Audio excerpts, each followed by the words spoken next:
Salut, c'est Trado. Voilà ma mise à jour quotidienne pour l'indice parisien pour la séance de demain, vendredi 11 juin.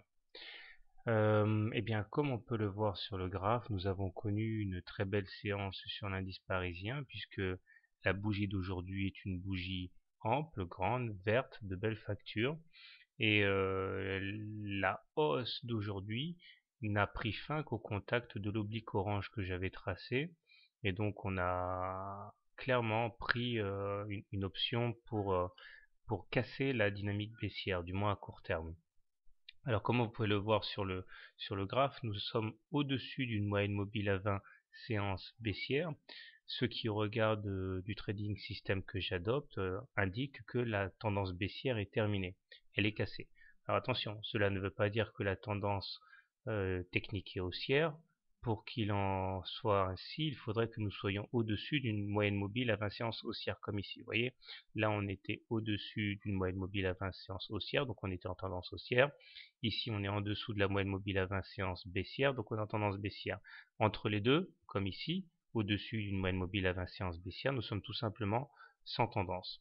Alors, à partir de là, un petit détour au niveau des indicateurs nous en dit long, puisque si le MACD confirme son maintien au-dessus de son signal, il reste néanmoins négatif.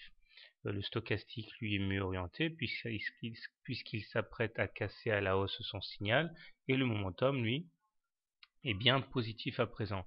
Donc il semble bien que nous soyons dans une période de rémission des indices. Il faudra cependant s'affranchir demain de l'oblique orange ici qui capte les cours.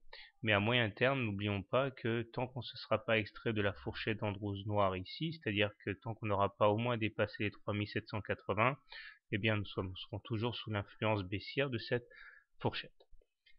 Alors la M7 et la M20 sont en dessous des cours, ce qui signifie que, étant décroissantes, elles ne constituent pas de véritable support à la baisse puisqu'elles sont baissières.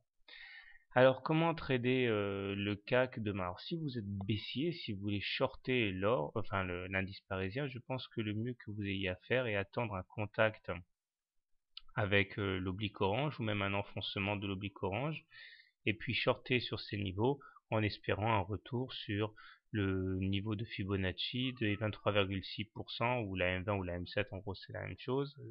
J'ai fait une vidéo sur les Fibonacci pour ceux qui connaissent pas leur fonctionnement.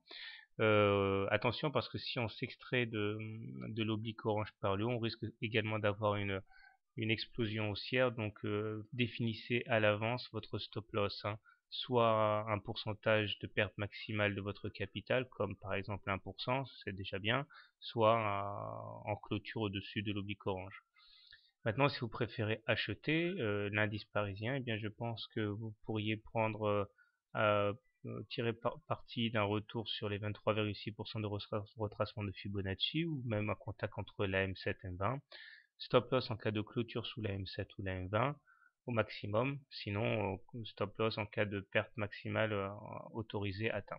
Objectif, donc en intraday, aller chercher l'oblique orange. Voilà.